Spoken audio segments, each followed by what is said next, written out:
Contrairement aux apparences, Emmanuel Macron ne s'intéressait pas à l'économie lorsqu'il préparait Normal Sup à Paris. Moi, je le voyais un peu en auteur dramatique, en poète maudit. Alors après, si on imagine une carrière ministérielle, on a pu imaginer ministre de la Culture. Et en économie, il brillait pas particulièrement, sans être mauvais, mais c'est pas l'endroit où on le remarquait plus que d'autres. C'est son échec à Normal Sup qui va en fait le contraindre à passer l'ENA, puis à devenir inspecteur des finances. Il identifie ensuite ceux qui peuvent booster sa carrière, ceux qui le rapprochent de gens plus âgés, une aptitude déjà repérée en prépa. Je me rappelle qu'il était très ami avec un professeur de français qui devait avoir la soixantaine. Lui, il avait moins de 20 ans.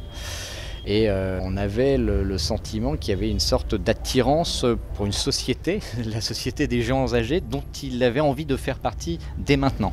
C'est ainsi qu'il séduit Michel Rocard ou encore Jacques Attali, qui le nomme rapporteur général adjoint de la commission qu'il préside en 2007.